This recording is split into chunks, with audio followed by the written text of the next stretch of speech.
Ready start. इसमें दो राय नहीं कि कोई निचली अदालत अगर अपने फैसले में किसी आरोपी को बरी कर दे तो वह उसके लिए राहत की बात हो सकती है।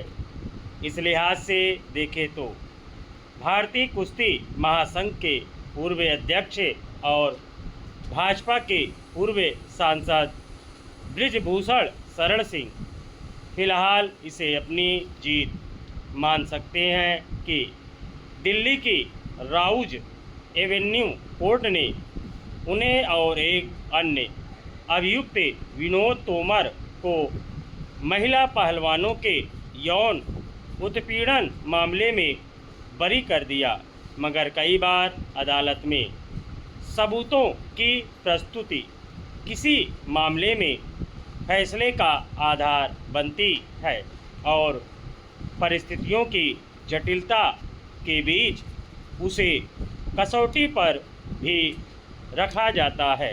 दरअसल घटना की गंभीरता और पीड़ित पक्ष के आरोपों के बीच कानूनी प्रावधानों की तकनीकी बारीकियों का लाभ भले ही किसी आरोपी को मिल जाए, लेकिन न्याय की मांग का सफ़र कई बार लंबा भी हो सकता है।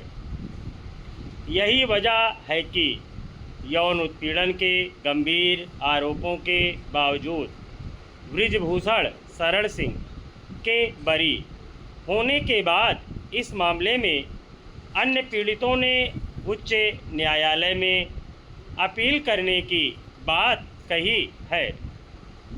सही है कि अदालत का फैसला कानूनी प्रावधानों की कसौटी के मुताबिक हो सकता है, लेकिन यह भी ध्यान रखने की ज़रूरत होगी कि इस मामले के सामने आने के बाद कई पीड़ित महिला खिलाड़ियों ने आगे आकर अपने साथ हुए दुर्व्यवहार की शिकायत की थी। यह साफ होना बाकी है कि एक गवाह के बयान बदल लेने की वजह से क्या बाकी सभी पीड़ित महिलाओं की शिकायत निराधार हो गई।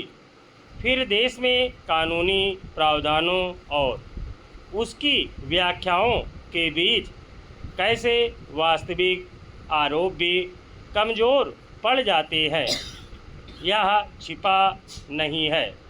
इसके अलावा आरोपी की पृष्ठभूमि और राजनीतिक हैसियत अगर मजबूत है तो उसके खिलाफ पहले ही किसी शिकायत का सामने आ पाना काफ़ी मुश्किल होता है। अगर शिकायत दर्ज भी हो जाए तो अदालत में उसके टिके रहने को लेकर हमेशा एक संशय बना रहता है।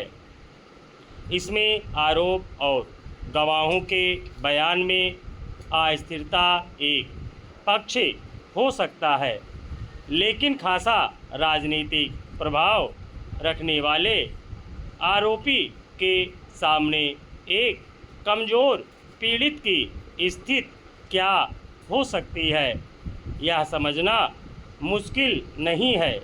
एक सवाल यह भी है कि ठीक उत्पीड़न के समय ठोस सबूत इकट्ठा करने पर ध्यान देना किसी भी पीड़ित के लिए कितना संभव है। इस मुकदमे में अदालत ने यौन उत्पीड़न की शिकायत करने वाली एक नाबालिग पीड़िता के बयान से पलटने और शिकायतकर्ताओं के विरोधाभासी बयानों के आधार पर अपना फैसला दिया। देश में यौन उत्पीड़न के मामलों में अव्वल तो पीड़ित महिला का सामने आ पाना ही अपने आप में महत्वपूर्ण होता है। फिर कानूनी बारीकियों से लेकर आरोपी के रसूख और प्रभाव के बीच अगर वह अपने बयान से पलट जाती है